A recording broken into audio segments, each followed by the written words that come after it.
यो बरु यो अहिलेको कोरोना कहिले भविष्यवाणी गर्न सकिन्छ, कहिले सिद्धिन्छ भन्ने कुराहरू लगभग होला। तर यो राजनीतिमा जुन छिरेको कोरोना छ होइन, अस्थिरता छ, यो चाहिँ कहिले सिद्धिन्छ भन्ने कुरा पनि मान्छे नेपाली जनताहरू अन्यलमा भयो कि यो दुई बहुमतको सरकार पनि खासै काम लाग्दो रहेन रहेछ। के तात्विक के फरक छ त? पहिले सरकार परिवर्तन हुन्थ्यो यस्तै नै थियो, बरु राम्रो थियो, अलिकति डराउँथे होइन। तर अहिले त एकदमै त्यस्तो पनि छैन, कुनै पनि तात्विक भिन्नता त हामीले के पनि पाएनौँ। विचारको विवाद होइन, यो त सरकारमा जाने विवाद हो नि त। उसलाई चाहिँ ढालेर म चाहिँ प्रधानमन्त्री हुनुपर्छ। मलाई के लाग्छ भन्दाखेरि नेपालमा के हुन्छ भन्ने कुरा ठ्याक्कै भन्न सकिँदैन, किनभने संस्कारै छैन। फेयर गेम नै हुँदैन, वास्तवमा राजनीति गेम हो। फेयर खेलेको यस्तो होला भन्ने कुरा थाहा हुन्छ। यहाँ त आत्मघाती गोल गरिदिन्छ। त्यसपछि केपी ओलीले आत्मघाती गोल गर्न सक्छन्, एकदमै गर्न सक्छन्, उसले जे पनि गर्न सक्छन्। उदाहरणको लागि कहिले चाहिँ प्रचण्डलाई चाहिँ गोली फ्याँकिदिन्छन्, कहिले चाहिँ तपाईँको वामदेवलाई। यी कार्डहरू भनेका त आत्मघाती कार्डै हो नि त वास्तवमा। एउटा बहुमतको सरकार होइन, आफ्नै पार्टीको सरकारलाई चाहिँ अब विखण्डन गरेर प्रतिपक्षतिर जानु होइन, त्यो पनि एउटा स्वार्थ हो नि। अब एउटै डुङ्गामा भएको चाहिँ नाउमा धुलो पार्ने भनेको त मुसाफर वृत्ति। केपी ओलीले पनि एउटै स्वार्थ कि म चाहिँ नेपालको इतिहासमा कम्युनिस्टहरूलाई एक बनाएर एउटा राजनेता बनाएर होइन खतरा चाहिँ नाम राखेर चाहिँ मर्न पाऊँ भन्ने उनको एउटा स्वार्थ हुनसक्छ। केपी ओली एकदमै आफैमा महत्त्वाकांक्षी मान्छे भन्ने कुरा त इतिहासले देखाएकै छ। फुटेर गयो भने प्रचण्डको राजनीतिक भविष्य नै सिद्धिन्छ। हिजो सिद्धिन आँटेको थियो होइन, अब यो फुटेर जाँदैन। बार्गेनिङ गरेरै मिलेर आएको, काटेर हुन्छ कि बुथ क्याप्चर गरेर हुन्छ कि अपहरण गरेर हुन्छ कि जे गरेर पनि के हुनुपर्छ, म पुग्नै पर्छ। र अन्तिम उद्देश्य मेरो लक्ष्य भनेकै के हो? सत्तामा पुग्ने, सभासद हुने। त्यही भएर राष्ट्रको लागि घात गर्ने व्यक्ति त टिकिराख्दैन। ढिलो चाँडो नेपाली जनतामा पनि राजनीतिक संस्कार चाहिँ बढ्दै गएको छ होइन, राजनीतिक चेत चाहिँ पक्कै पनि बढेर गएको छ।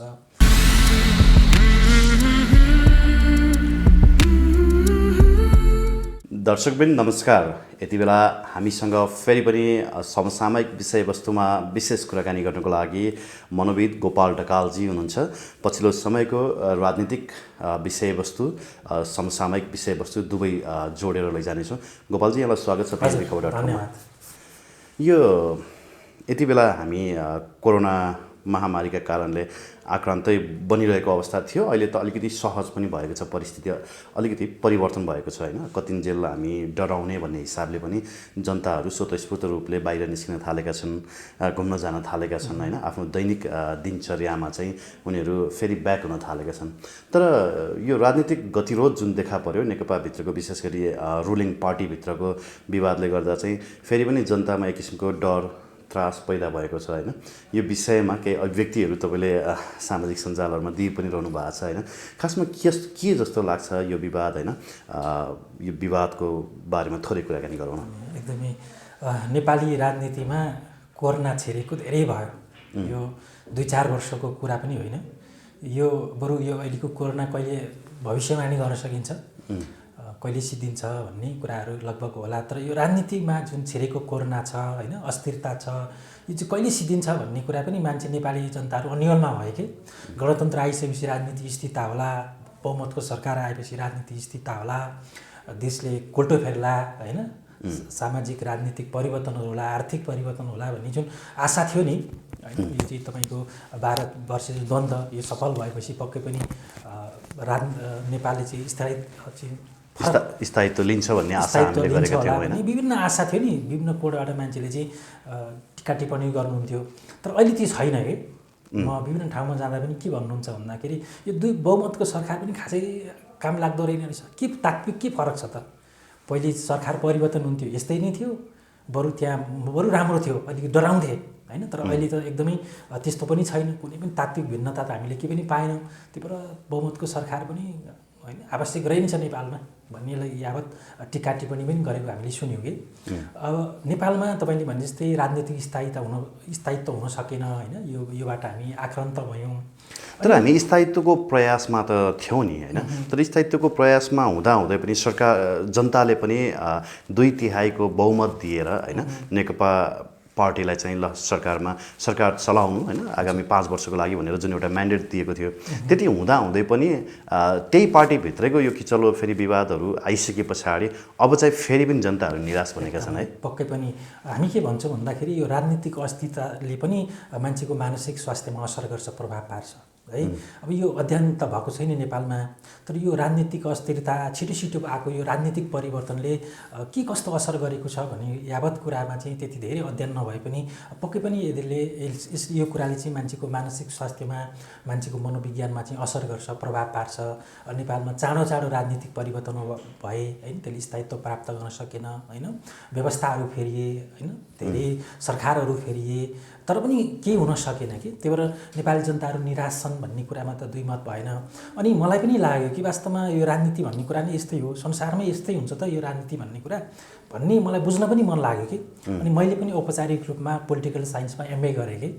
अनि मैले के मेरो निचोड चाहिँ के रह्यो भन्दाखेरि नेपालमा सबैभन्दा खड्केको कुरा भनेको चाहिँ राजनीतिक संस्कार भन्नाले यसलाई चरित्र नै रहेन रहेछ कि। यहाँ लोभी पापी होइन, झोला बोकेर हिँड्ने वर्षौँसम्म। जस्तो राजनीतिक संस्कार एउटा भन्नुभयो होइन, यो नेताहरूमा मात्रै लागु हुन्छ कि कार्यकर्तामा पनि लागु हुन्छ अनि जनतामा पनि लागु हुन्छ? सबैमा लागु हुन्छ। वास्तवमा नेता पैदा गर्ने भन्ने कुरा जनताले हो। के भन्छौँ हामी भन्दाखेरि नेता भन्ने कुरा जन्माइने कुरा हो, जन्मिने कुरा हो। कसले जन्माउँछ? जनताले जन्माउँछ। कतिखेर जन्मिन्छ? विषम परिस्थितिमा जन्मिन्छ। तर हामीले सही नेता जन्माउन जानेनौँ कि। सही नेता जन्मिएनन् नेपालमा, संस्कार भएका नेताहरू जन्मिएनन्। वास्तवमा व्यवस्था भन्दाखेरि पनि वास्तवमा व्यवस्था आफैमा नराम्रो होइन, तर नेता त्यो विषयमा नि हामी कुराकानी गर्छौँ होइन। जस्तो अहिलेसम्म नै नेपालमा कोही पनि संस्कार भएका नेता जन्मेनन् कि कोही थिए होइन, औँलामा गन्न मिल्ने कोही नेताहरू छन् तपाईँको नजरमा जो चाहिँ संस्कारयुक्त थिए? अब अवसर नपाएर पनि हुनसक्छ, कतिले आफ्नो ठाउँ देखाउने अवसर नपाएर पनि होला। तर अहिलेसम्म हेर्दाखेरि मैले मान्ने हुन्छ नि सबैको, म चाहिँ यो नेतालाई मान्छु, यो चाहिँ मेरो नजरमा ठिक हो भन्ने खालको नेता अहिलेसम्म मैले चाहिँ भेटेको छैन। त्यसो भए कृष्णप्रसाद भट्टराईलाई पनि मान्नुहुन्न, मदन भण्डारीलाई पनि मान्नुहुन्न? अब मदन भण्डारी त खासै हामी त्यतिखेर बुझ्न पाएनौँ उहाँका कुराहरू होइन। प्र्याक्टिकली रूपमा हामी सानै थियौँ होला त्यतिखेर होइन, भर्खर म पढ्दै थिएँ। उहाँको भिजन यी यावत कुराहरू, उहाँको कामै देख्न पाएनौँ नि त हामीले। जनता कसैले पनि देख्न पाएनन्। त्यो कारणले गर्दाखेरि पनि आशा त थियो पक्कै पनि होइन। उहाँले त्यो आफ्नो नगरिकन जानुभयो। कृष्णप्रसादको कुरा गर्नुभयो तपाईँले होइन, उहाँमा पनि केही न केही एउटा त्याग चाहिँ थियो भन्ने कुराहरू। त त्यागी नेता त हुन् नि कृष्णप्रसाद होइन, मनमोहन जस्ता नेताहरू त आजका नेताहरू त कोही पनि त्यागी भएनन् नि। एकदमै त्यो कारणले गर्दा त्यागी भन्दा बेसी लालची भए, एकदमै लालची भए, लोभी पापी भए होइन। अहिलेकै कुरा गर्दाखेरि यो जुन विवाद छ, यो विवाद भनेको कुनै सैद्धान्तिक विवाद होइन, विचारको विवाद होइन, यो त सरकारमा जाने विवाद हो नि त। उसलाई चाहिँ ढालेर म चाहिँ प्रधानमन्त्री हुनुपर्छ भन्ने। तर प्रचण्ड पक्षहरूले त फेरि यो त विधि पद्धतिमा पार्टीलाई चलाउनुपर्छ मात्रै भनेका हौँ हामीले होइन। प्रधानमन्त्रीले चाहिँ एकल रूपमा सरकार पनि चलाउनु भयो, पार्टी पनि चलाउने प्रयास गर्नुभयो। हामीले उहाँलाई त्यसैको लागि यो अडान कायम गरेका हौँ भनेर बोलिरहेका छन्। त्यो बोल्दा बोल्दै पनि तपाईँको जुन प्रचण्डले जुन 19-20 पेजको जुन गर्नुभएको छ आरोप लगाउनु भएको छ, त्यसमा त्यही त कुरा छ नि, सरकारकै कुरा छ कि होइन। त्यो आरोप पत्रभित्र पनि प्रचण्डहरूको स्वार्थ मिसिएको छ, राजनीतिक भागभण्डा नमिलेको स्वार्थ मिसिएको छ त्यो आरोप पत्रमा। एकदमै मैले देखेँ होइन। त्यहाँ आफ्नो चाहिँ मान्छेलाई लगायो भन्ने कुराहरू छ, भ्रष्टाचारका कुराहरू छ। अब आइरहेको छ नि मिडियामा तपाईँको मेलन्चीको भ्रष्टाचारको कुरा किन प्रचण्डले उठाएनन् होइन। त्यो चाहिँ तपाईँ आफ्नै लडाकुहरू जो चाहिँ रगत चाहिँ पसिना बगाए, धेरैकै पैसामा चाहिँ भ्रष्टाचार गरेका कुराहरूको केही कुरा आएन होइन। त्यही कारणले गर्दा चाहिँ बाबुरामले चाहिँ भनिराखेका छन् त्यत्रो लडाकुमा चाहिँ भ्रष्टाचार भयो भन्ने कुराहरू। भ्रष्टाचार कसले गरेको छैन होइन। तपाईँको 601 जना सभासदमा उनकी बुहारी मात्रै एक्लै त थिएनन् होला होइन। किन चाहिँ उनलाई चाहिँ अहिलेसम्म राखियो, अरू फ्याँकिँदाखेरि उन चाहिँ किन फ्याँकिएनन्? यावत कुराले चाहिँ के गर्छ भन्दाखेरि भागभण्डा नै हो कि भागभण्डाकै लडाइँ हो समग्रमा हेर्दाखेरि। जस्तो अब अहिले अस्तिको सचिवालय बैठकमा प्रधानमन्त्री केपी शर्मा ओलीले 10 दिनको समय माग गर्नुभएको थियो। यो 5 दिन त बितिसकेको छ, अझै 5 दिन बाँकी छ फेरि पनि सचिवालय बैठक बस्न होइन। प्रधानमन्त्री ओलीले चाहिँ म आरोपको जवाफहरू दिनेछु भनेर उहाँले त्यो समय माग्नु भएको छ। कस्तो होला त्यो यो 10 दिनभित्र उहाँको भनौँ न सोच कस्तो होला? त्यो आरोपको जवाफ उहाँले कसरी दिनुहुन्छ होला? म के भन्ने गर्छु भन्दा म त्यत्रो राजनीतिक विश्लेषक नभए पनि मलाई के लाग्छ भन्दाखेरि नेपालमा के हुन्छ भन्ने कुरा ठ्याक्कै भन्न सकिँदैन, किनभने संस्कारै छैन। फेयर गेम नै हुँदैन, वास्तवमा राजनीतिक गेम हो। फेयर खेले पो यस्तो होला भन्ने कुरा थाहा हुन्छ। यहाँ त आत्मघाती गोल गरिदिन्छ, आत्मघाती गोल हुन्छ। त्यसपछि केपी ओलीले आत्मघाती गोल गर्न सक्छन्, एकदमै गर्न सक्छन्, जे पनि गर्न सक्छन्। उदाहरणको लागि कहिले चाहिँ प्रचण्डलाई चाहिँ गोली फ्याँकिदिन्छन्, कहिले चाहिँ तपाईँको वामदेवलाई होइन, कहिले माधव नेपाललाई, त्यो भएन नि प्रतिपक्ष ऊ जहाँ भेटिन्छ नि।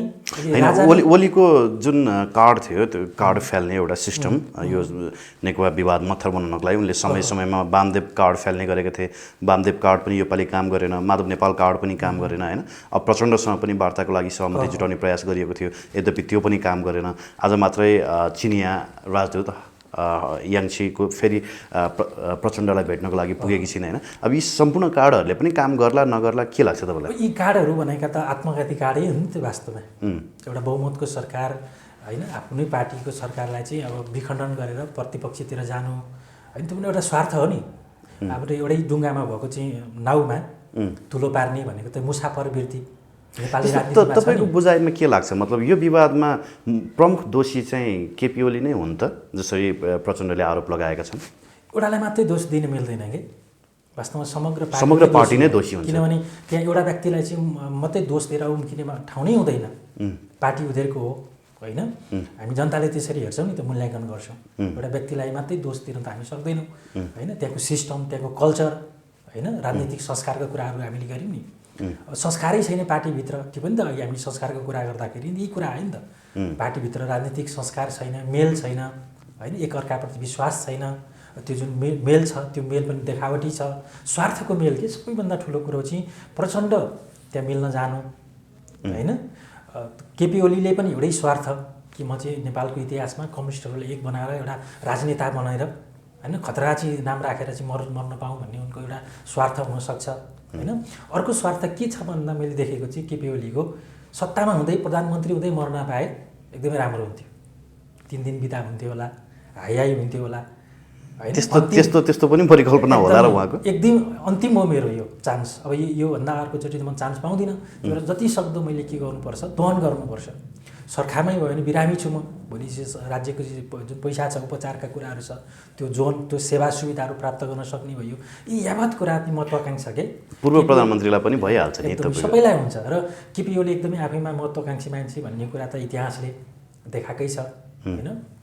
यी विभिन्न कारणले गर्दाखेरि नेपालको राजनीति भनेको लोभीपापीको राजनीति भयो, स्वस्थ प्रतिस्पर्धा भएन, राजनीतिक संस्कार भएन होइन। मैले देखेको है, मैले बुझेको मेरो स्टोरी, र हामी आम व्यक्तिले बुझेको जस्तो के लाग्छ अबको 5 दिनभित्रमा केही उथलपुथल हुन्छ भन्ने खालको अभिव्यक्ति दिनुभएको थियो कतै मिडियामा होइन। खासमा के लाग्छ, कस्तो खालको चाहिँ आउटपुट अब हुन्छ होला, नेपाली जनताले कस्तो खालको यो राजनीतिक आउटपुट चाहिँ देख्न पाउँछन् होला जस्तो लाग्छ?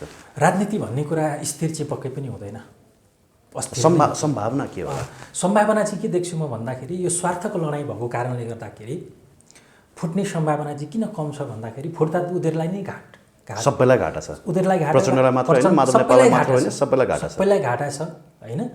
जनतालाई बरु फाइदै होला, किनभने अर्को अवसर आउन सक्छ जनताको लागि। द्याट मिन्स एउटा बार्गेनिङ पोइन्टमा गएर उनीहरू मिल्नेछन्। एकदमै किन मिल्छन् भन्दै नि, सामान्य उदाहरण, एउटा बच्चाले बाउलाई आमालाई के गर्छ, घुर्क्याउँछ, मलाई यो सामान किन्दिनँ भने म घर छोडेर हिँड्छु, म भात खान्न।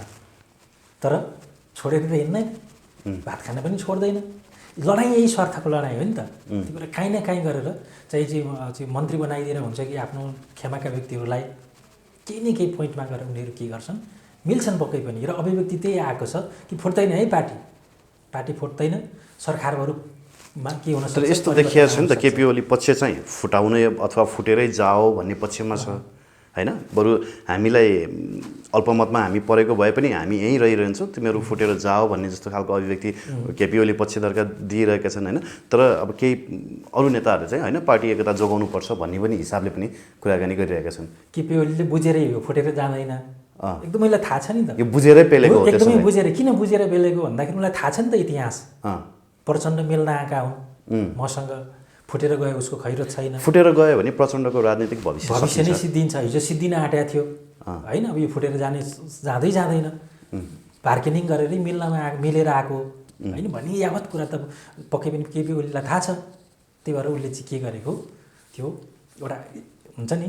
जस्तो एउटा प्रश्न म तपाईँलाई एज अ लेम्यान म सोध्न के चाहन्छु भने जस्तो हामी जनताहरू यति बेला कोरोनाको कारणले आक्रान्त छौँ होइन, कति ठाउँमा तपाईँ अघि हामीले कुराकानी पनि गऱ्यौँ, व्यापार व्यवसायहरू रन गर्न नसकेर बेच्नुपर्ने बाध्यतामा छन् होइन, हामी आफै पनि घर भाडाहरू तिर्न नसकेर कति समस्यामा परेका छौँ होइन, जनतासँग भएको थोरै पैसा यत्रो महिनासँग घरभित्र बसी बसी खाँदैमा सकिएको अवस्था पनि छ, सरकारले त्यो विषयमा कतै पनि ध्यान दिएको छैन।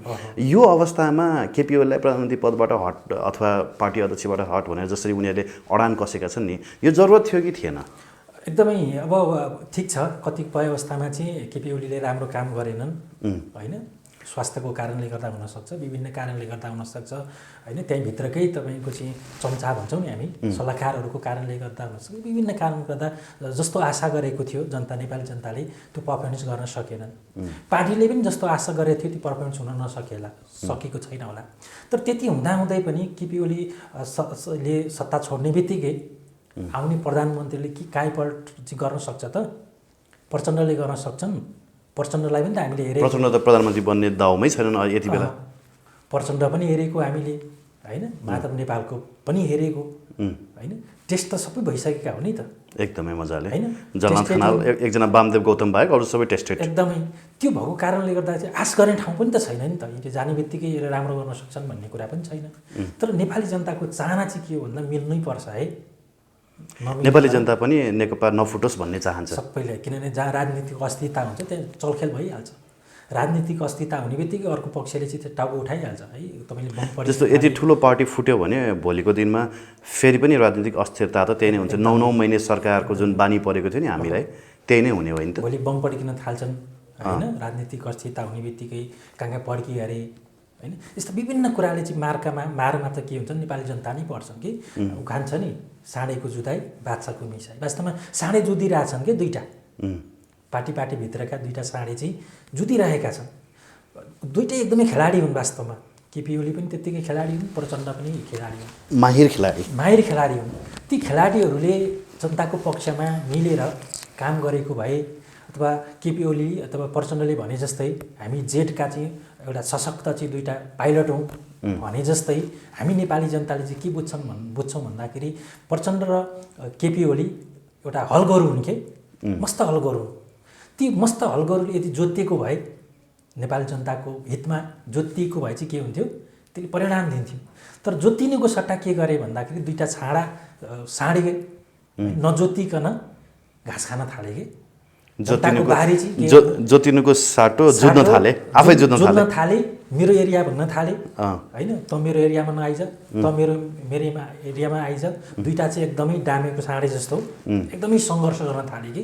तर उनीहरूको चाहिँ भूमिका के थियो भन्दाखेरि म सेवक हुँ है जनताको, हामी जोतिनुपर्छ, सेवा गर्नुपर्छ भन्नको सट्टा है हामीलाई त डामेर छोडेको साँडे हो, किन जोतिनु पर्यो त, घाँस खान पाएकै छ भन्ने उद्देश्यतिर लाग्दाखेरि चाहिँ वास्तवमा यो समस्या आएको हो। तर उनीहरूका चाहिँ हामीलाई चाहिँ जिम्मेवारी छ है, हाम्रो इतिहासमा, नेपाली इतिहासमा पनि विश्वको कम्युनिस्ट इतिहासमा पनि हामीले चाहिँ देखाउने बेला हो। यो लोप भइरहेको छ नि त कम्युनिस्टहरू, नेपालबाट चाहिँ एउटा इतिहास बनाऊ, एउटा सन्देश दिउँ विश्वलाई भन्ने चाहिँ तपाईँको त्यो सोच नबनाइकन उनीहरू चाहिँ दुईवटा साँडेहरू के गरे, दुईतिर फर्केर जुझ्न थाले। अनि त्यो साँडेको जुधाइमा हामी नेपाली जनताहरू यो कोरोनाको सङ्क्रमणको अवस्थामा पनि पिल्सिन चाहिँ एकदमै विवश छौँ, बाध्य छौँ होइन। अब नेपालीहरूको भाग्य, अब भाग्यभन्दा पनि अघि पनि मैले भने नेता भन्ने कुरा जन्माउने कुरा हो कि हामीले जन्माउनै जानेनौँ कि वास्तवमा, सही नेता छान्नै जानेनौँ हामीले। हाम्रो राइट टु भोटलाई चाहिँ सही तरिकाले उपयोग नै गरेनौँ। एकदमै आउँछ हामीले चाहिँ भोट दिने बेलामा नेपाली जनता यति सचेत हुनुपर्ने हो। भोट दिने बेलामा चाहिँ हामीले आँखा चिम्लेर आफ्नो मान्छेलाई अथवा आफ्नो मान्छेले भनेको मान्छेलाई दिन्छौँ धब्बा लाएर ठ्याक्कै होइन, अनि त्यस पछाडि चाहिँ फेरि हामी त्यही नेतालाई गाली गर्छौँ। एकदमै भनेपछि एउटा भोटले त्यतिखेर अलिकति विवेक पुर्याउन नसक्दाखेरि, नजान्दाखेरि चाहिँ यत्रो समय चाहिँ के हुँदो रहेछ, आफूले पनि दुःख पाइँदो रहेछ, राज्यले पनि दुःख पाउँदो रहेछ। नेपाली जनताले किन अहिलेसम्म यो बुझ्दै नबुझेको हो कि अथवा सधैँभरि यही पार्टीहरूसँग मात्रै आशा भएको हो कि? जस्तो काठमाडौँको मेयरमै पनि रन्जु दर्शनाले एउटा टक्कर दिएकी थिइन् नि होइन, तर रन्जु दर्शनाले नजिताइकन विद्यासुन्दर साक्यलाई जिताए। आज फलस्वरूप उनी सोल्टी होटलमा दिनको 70,000 रुपियाँ तिरेर आइसोलेसनमा बसे होइन। उनको पैसाले बसेको भए त राम्रै छ, तर जनताको पैसाले बसेको हो भने त आज जनता भात खान नपाएर यहीँ खुल्ला मञ्चमा रोइरहेका छन् नि होइन। यो मतलब हामी जनताले त्यहाँ गल्ती गरेकै हो, हाम्रो कमजोरी नै हो। एकदमै किनभने छान्ने जनताले नेता छान्ने हो। र के बुझ्नु पऱ्यो भने तपाईँ जस्तो हुनुहुन्छ, तपाईँको शिक्षा, चेतना, विवेक त्यस्तै अनुसारको तपाईँले नेता छान्नुहुन्छ कि तपाईँको शिक्षा चेतनाको अवस्था सामान्य छ, बुझ्नुहुन्न भने तपाईँले राम्रो नेता छान्न सक्नुहुन्न। त्यो कमजोरी तपाईँको हो कि। तर हामीले के बुझ्नु पऱ्यो भन्दाखेरि अब हाम्रो कल्चर छ नि, भोट दिने बेलामा मेरो आफन्तको, मेरो टोलको, मेरो जातको, मेरो पार्टीको, फलानाको दाई, फलानाको उस्तै परे चाहिँ भरे उता पार्टी छ होइन, जाँड रक्सी र मासुको बन्दोबस्त छ होइन। धनी पार्टी थियो, त्यसले जितेर गयो भने मलाई यो जागिर लगाइदिन्छ, फन्चुन लाग्छ, छिमेकी टोलको भन्ने हिसाबले हामीले भोट दिन्छौँ। तर अब यो सोचमा चाहिँ हामीले परिवर्तन गर्नु पऱ्यो। राम्रो मान्छे, पढेको मान्छे, बुझ्ने मान्छे, भिजन भएको मान्छे, अहिलेको आवश्यकता, अहिलेको समाज बुझेको मान्छे, समयको माग भन्ने हिसाबले भोट हाल्यो भने चाहिँ परिवर्तन आउँछ। नत्र भने जात होइन, पार्टी फलानु हेऱ्यौँ भने चाहिँ हामी चुक्छौँ कि। र हामी नेपाली जनता चुकिरहेका छौँ होइन। र एउटा अवेरनेस चाहिँ अहिले देखिएको हो कि जस्तो होइन, जनताहरू सामाजिक सञ्जालमा पनि बेसी रमाउने भए, सामाजिक सञ्जाल मार्फत पनि उनीहरूले धेरै सन्देशहरू लिइरहेको अवस्था छ। जस्तो शैक्षिक रूपमा चाहिँ कतिपय हाम्रो जनताहरू अझै पनि अशिक्षित होलान्, तर पनि सामाजिक सञ्जालमा आएका विषयवस्तुहरूले चाहिँ जनतालाई अवेरनेस बढाउने काम चाहिँ गरेको छैन। अबको चुनावमा जसरी अमेरिकन प्रेसिडेन्सियल इलेक्सनमा एउटा जुन तरङ्ग देखियो नि होइन, धेरै जसो अधिकांश अमेरिकन प्रेसिडेन्टहरूले 2 कार्यकाल चलाएका छन्, निर्विरोध जितेका छन् 2 कार्यकाल होइन। तर ट्रम्पले एउटा नराम्रो हार बेहोर्नु पर्यो होइन। त्यस्तै खालको सिनारियो नेपाली राजनीतिमा देखिएला यो अबको इलेक्सनमा? पक्कै पनि। ट्रम्पको कुरा गर्दा ट्रम्पमा पनि मेरो विचारमा अलिकति राजनीतिक संस्कार नभएको नै देखियो कि, राजनीति नबुझेकै जस्तो देखियो कि वास्तवमा। उनी राजनीतिक पर्सन पनि त होइन नि, एउटा व्यापारी हुन्। एकदमै त्यस्तै नेपालमा पनि व्यापारीको कुरा गर्नु हो नि, व्यापारीलाई टिकट दिइन्छ। त्यो त देखिरहेछ नि गाउँ-गाउँमा होइन, टोल-टोलमा व्यापारी र ठेकेदारलाई नै टिकट धेरै पाइरहेछन्। एउटा व्यापारी मान्छे सभासद हुन्छ र मन्त्री हुन्छ, देखिरहेको छ अहिले होइन। ठुलो पार्टीलाई मात्रै विश्वास गर्ने जस्तो धेरैवटा इलेक्सनहरूमा, जस्तो दिल्लीमै पनि एउटा फरक सिनारियो देखियो होइन, बिहारमा पनि एउटा फरक सिनारियो देखिएको छ होइन। ठुलै पार्टीलाई मात्रै जिताउनुपर्छ अथवा अब हाम्रो लोकल लेभल प्रतिनिधिलाई त हामीले एटलिस्ट आफ्नो स्थानीय प्रतिनिधिलाई मात्रै भए पनि हामीले राम्रो मान्छे जिताउन सक्छौँ नि त। किनभने आज मेयर विद्यासुन्दर साक्यको ठाउँमा रन्जु दर्शना भएको भए केही अपेक्षा त जनताले गर्थे नि। एकदमै तर विद्यासुन्दर साक्यसँग के अपेक्षा गर्छन् जनताले? किनभने केही जे अपेक्षा गरे पनि जनताले उनले सुन्दैनन् जनताको कुरा। त्यही भएर तपाईँले भने जस्तै बहुमतको सरकारमा जाने भन्दा पनि व्यक्ति हेर्नु पऱ्यो कि, व्यक्ति हेर्नु पऱ्यो, सक्षम व्यक्ति एउटै किन नहोस्। जस्तो नेपाली जनताले त्यो हैसियत राख्छन्, अब चुज गर्न सक्छ, एउटै सिट किन नआओस्। त्यसरी चाहिँ हामीले के गर्नु पऱ्यो, भोट हाल्नु पऱ्यो। प्रेम सुवाल एकल सिट भएर पनि संसदमा सबैभन्दा दरोखरो आवाज उठाउने व्यक्तिमध्ये एकजना छन् नि त। अनि तपाईँको हेर्नुहोस् त, तपाईँको भक्तपुरलाई राम्रै गरेका छन् नि त होइन। नेमकिपाले त सधैँभरि राम्रै गरेको छ, राम्रै गरिरहेछ। अब त्यो भक्तपुरमा उनले जुन जिते होइन, त्यहाँको जुन अब भक्तपुर नगरपालिकामा होइन, त्यहाँ पनि त राम्रो काम भइरहेछ। त्यो भएर व्यक्तिले गर्ने रहेछ कि यो पार्टीले चाहिँ बहुमत ल्याउँछ, त्यही भएर यही पार्टीकोलाई चाहिँ कुकुर उठे पनि जो उठे पनि टिकट दिउँ, सरकारमा पुग्ने यही हो भनेर चाहिँ तपाईँको डमी जस्तो मान्छेलाई चाहिँ टोले गुण्डा, एकदमै व्यापारी, जग्गा दलाली होइन, त्यस्ता व्यक्तिहरू भन्दा एकदमै राम्रो शैक्षिक होइन एजुकेटेड र गर्न सक्छु भन्ने डिटर्मिनेसन भएको मान्छेलाई चाहिँ जिताउनु पर्यो जनताले। अहिलेको समय बुझ्नु पर्यो, अहिलेको युवा पुस्ताको भावना बुझ्ने, समयको आवश्यकतालाई बुझ्ने होइन। पहिलेको जस्तो त समय छैन। तपाईँको 30, 40, 50 वर्ष अगाडिका समय र अहिलेको समय त फरक छ नि त, धेरै फरक छ। टेक्नोलोजी फरक छ, आवश्यकता फरक छ, सबै फरक छ नि त। यो फरक कुरालाई चाहिँ बुझ्न सक्ने नेता, दूरदृष्टि भएको चाहिँ नेता चाहिँ आवश्यकता हो। तर हामीले के गर्यौँ भन्दाखेरि त्यही पुरानो झोला बोकेको आधारमा होइन हामीले चाहिँ त्यसरी जिताउँदै गयौँ। र वास्तवमा के पनि छ भने मैले चाहिँ पटक भन्ने कुरा चाहिँ राजनीति अमेरिका हेर्नुहोस्, त्यहाँ चाहिँ 10औं वर्ष झोला बोकेर हिँड्दैन क्या त्यो। र नेपालमा चाहिँ के गर्छ भन्दा 10औं वर्ष चाहिँ के गर्छ उसको त्यो बिजनेस व्यवसाय प्रोफेसन सबै के हुन्छ राजनीति नै हुन्छ कि अनि उसको त राजनीति नै सबैभन्दा सजिलो व्यापार हो व्यवहार भयो अहिले पछिल्लो समयमा र प्रत्येक व्यक्तिको त्यसरी झोला बोकेर हिँडेको व्यक्तिको जसरी के उद्देश्य हुन्छ भन्दा इन्टेन्सन जसरी पनि म के हुनु पर्यो सभासद हुनु पर्यो जसरी पनि म के हुनु पर्यो मन्त्री हुनु पर्यो सरकारमा पुग्नै पर्यो त्यसको लागि जे पनि गर्नु पर्यो चाहे भट्टीमा मान्छे पोलेर हुन्छ कि काटेर हुन्छ कि बुथ क्याप्चर गरेर हुन्छ कि अपहरण गरेर हुन्छ कि जे गरेर पनि के हुनुपर्छ म पुग्नै पर्छ र अन्तिम उद्देश्य मेरो लक्ष्य भनेकै के हो सत्तामा पुग्ने सभासद हुने भन्ने नै सोच बनाएर जो राजनीतिमा लाग्ने व्यक्ति प्रत्येक व्यक्तिको सोच चाहिँ त्यही हुन्छ कि समाजसेवा गरौँ होइन भन्ने उद्देश्यले कोही पनि राजनीतिमा आएको हामीले भेटेका छैनौँ। त्यही भएर यो राजनीति भन्ने कुरा चाहिँ हाम्रो नेपालको परिप्रेक्ष्यमा संस्कार नभएको लोभीपापी सत्ता केन्द्रित स्वार्थ गुट उपगुट र त्यस्तो व्यक्तिले आफू सरकारमा रहनको लागि जे पनि गर्न सक्छ आफ्नो गतिबल गर्न सक्छ अपहरण गर्न सक्छ हैन गरेका दृश्यहरू पनि छन् अलिकति म ट्र्याक चेन्ज गर्छु यहाँनिर जस्तो केपी ओलीको सरकारले दुईटा रेल पनि लिएर आयो होइन यो एउटा ऐतिहासिक काम चाहिँ के भने कालापानी लिपुलेक र लिम्पियाधुरा सहितको नक्सा सार्वजनिक गर्यो जुन चाहिँ योभन्दा धेरै वर्ष अगाडिसम्म पनि कुनै पनि सरकारले त्यो भूमि हाम्रो हो भनेर यो रूपले दाबी गर्न सकेका थिएनन्। त्यहाँ विवाद थियो कालापानीसम्म चाहिँ हाम्रो हो भन्ने धेरैलाई थाहा थियो। लिपुलेक र लिम्पियाधुराको त नामै पहिलोपटक सुन्ने पनि धेरै मानिसहरू छन् होइन त्यो एउटा ऐतिहासिक काम गर्यो अनि भारतलाई पनि नाकाबन्दीको डिफेन्स गरेर एक किसिमको राष्ट्रवादी छवि बनाएका थिए होइन भारतसँग पनि एउटा टसल गरेका थिए उनले र पछिल्लो समय आएर पनि उनले भारतलाई संसदको रोस्टमबाटै निकै पेचिलो तरिकाले प्रहार गरेका थिए र यही रिसिभी फेर्न पनि अहिले प्रचण्ड पक्षहरूसँग मिलेर भारतले निकै ठुलो षड्यन्त्र गरिरहेको छ भन्छ होइन।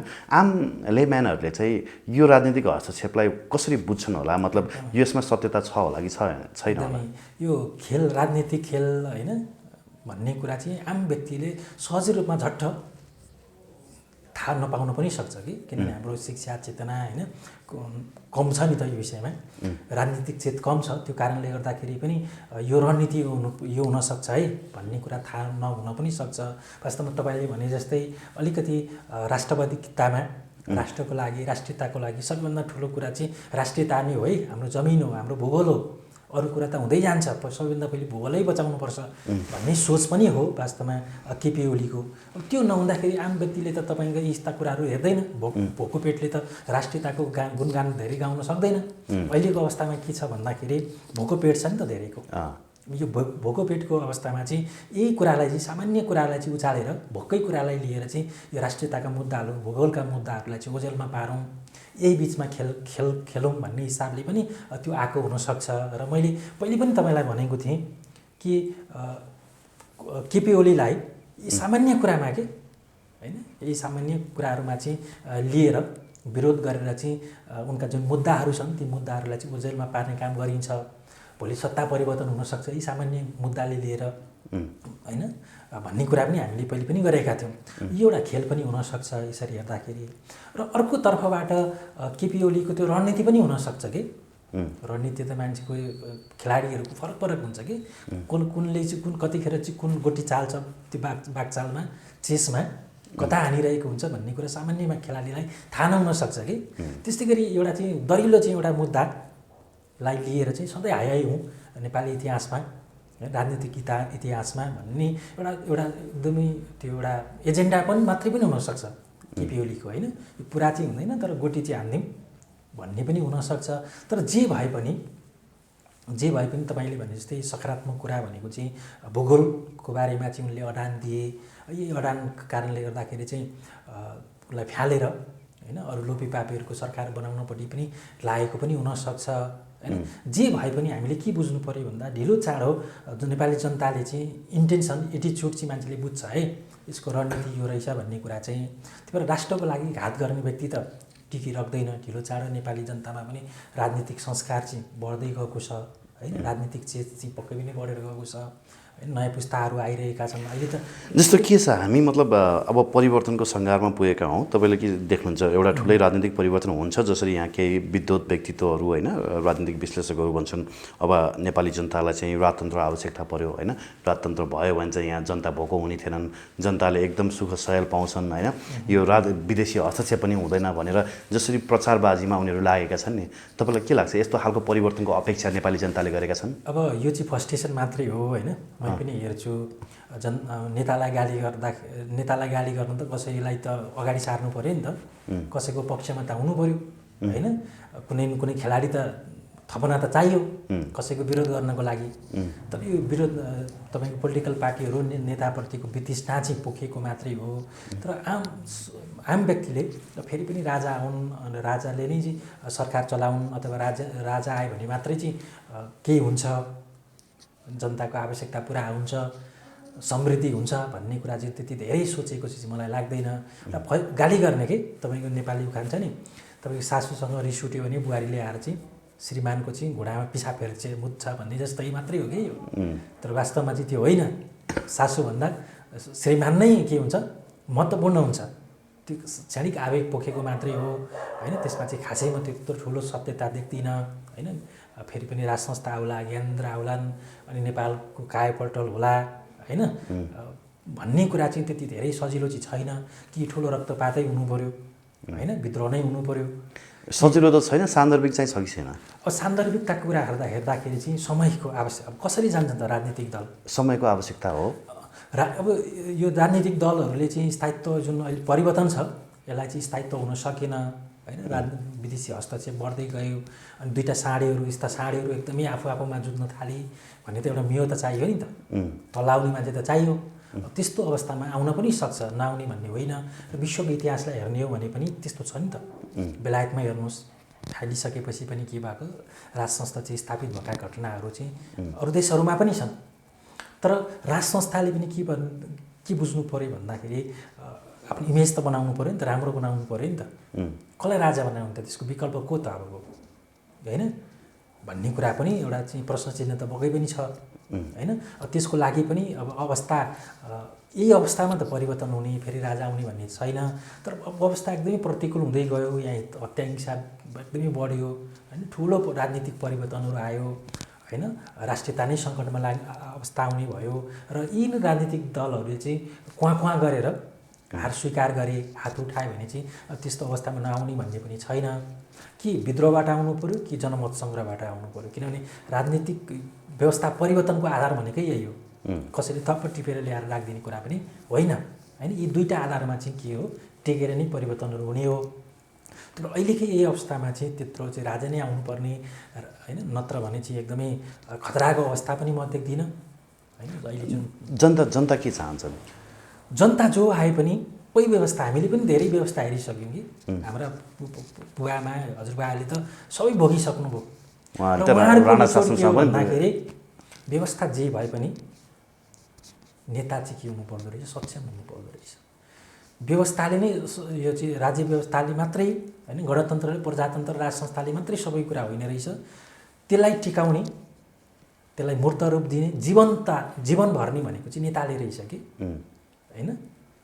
त्यो राम्रो भएन भने जुनसुकै व्यवस्थामा पनि वास्तवमा जनताले सुख पाउँदा रहेनछन् होइन भन्ने कुरा चाहिँ देखियो। त्यही भएर सक्षम होइन, नेपालको भविष्य, नेपाली जनताको भविष्य बुझ्ने सकारात्मक सोच भएका होइन, त्यस्ता भिजन भएका नेताहरू आए भने चाहिँ परिवर्तन छ। एउटै तपाईँको हेर्नुहोस् न, तपाईँको सिङ्गापुरमा एउटै व्यक्तिले चाहिँ के गर्यो, त्यत्रो परिवर्तन ल्यायो होइन। छ नि त्यस्ता उदाहरण।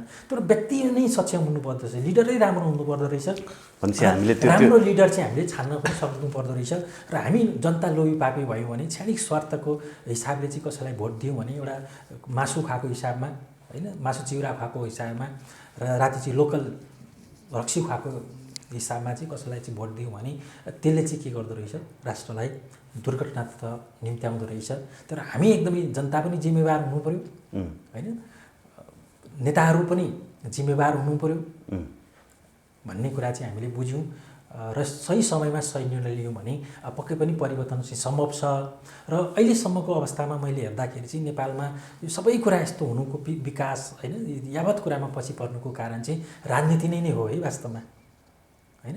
अघि पनि मैले भने कि लामो समयदेखि नेपालको राजनीति आइसियुमा अथवा चाहिँ आइसोलेसनमा सङ्क्रमित भएर बसेको छ र सङ्क्रमित बनाउने काम भनेको चाहिँ अहिलेका नेताहरूले नै हुन् होइन। र त्यस्ता नेता जन्माउने फेरि जन्मजाता भनेको चाहिँ हामी जनता नै हौँ भन्ने नै हो। हस् गोपाल सर एकदमै महत्त्वपूर्ण कुराकानी गऱ्यौँ। समय सम्वादको लागि धन्यवाद दिन चाहन्छु। हुन्छ, धेरै धेरै धन्यवाद।